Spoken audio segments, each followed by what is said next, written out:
উচ্চ আদালতে বিচারক নিয়োগ এটা হচ্ছে আমি মনে করি বাংলাদেশের সর্বনাশের অন্যতম কারণ। আমরা কেউ লক্ষ্য করি না, তখন তো আর ওই উচ্চ আদালতের কাছে আপনি কিছু আশা করতে পারেন না। দেশে 5 বছর পর পর নির্বাচন হলে জনগণের রায় প্রকৃতভাবে প্রতিফলিত হলে বাংলাদেশে যে অত্যাচারী দলগুলো আছে, শাসক দলগুলো, তারা এতটা অত্যাচারী হতে পারে না। এটা আমরা 91-এ দেখেছি, 96-এ দেখেছি, 2001-এ দেখেছি। সরকার পক্ষ থেকে এমন কথা শুনেছি যে একটু ভালো কিছুদিন জেল খাটুক না, এত বড় একটা অপরাধ করেছে। আসলে সে কোনো অপরাধই করে নাই। অপরাধ করেছে কি করে না এটা আদালত প্রমাণ করবে।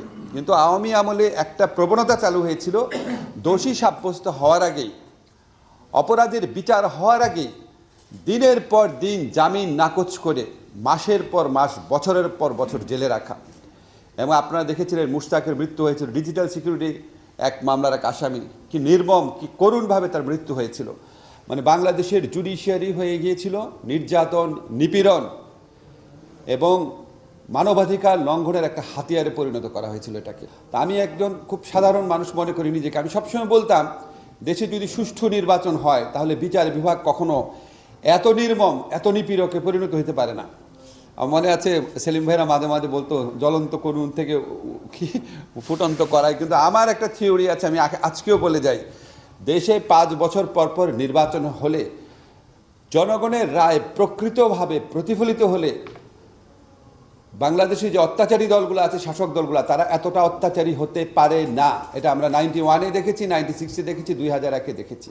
যখন নির্বাচন বলেই কিছু না থাকে, আমার তো কারো কাছে জবাব দিতে হয় না, ইচ্ছা মতো নির্যাতন শুরু হয় তখন। এটা একটু বলে রাখলাম, সব সংস্কারের মূলে যেন আমাদের নির্বাচন ভাবনা থাকে, স্মুথ ট্রানজিশন অফ পাওয়ার হতে হবে। এটা হচ্ছে সবচেয়ে ফান্ডামেন্টাল শর্ত। গণতন্ত্র বলেন, মানবাধিকার বলেন, আইনের শাসন বলেন, এটা হচ্ছে বেজ।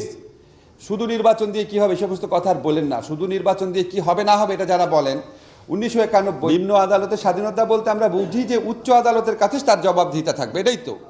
এখন উচ্চ আদালতে যদি হয় সবচেয়ে দুর্নীতিগ্রস্ত, সবচেয়ে মানে পলিটিক্যাল পার্টির প্রতি সবচেয়ে লয়াল, সবচেয়ে দলবাজ, তাহলে এই নিম্ন আদালত স্বাধীনতা দিয়ে আপনি কী করবেন? ঠিক না? তাহলে প্রথম আমাকে ফিক্স করতে হবে উচ্চ আদালত। উচ্চ আদালত ফিক্স করতে হলে প্রথম যেটা করতে হবে সেটা হচ্ছে নিয়োগটা ঠিক করতে হবে। নিয়োগের সময় যদি জয় বাংলা বা জিন্দাবাদ বলা লোক শুধুমাত্র বিচারক হবে এটা নিশ্চিত হয়ে যায়, তখন তো আর ওই উচ্চ আদালতের কাছে আপনি কিছু আশা করতে পারেন না। ফলে এটা খুবই ভাইটাল এরিয়া।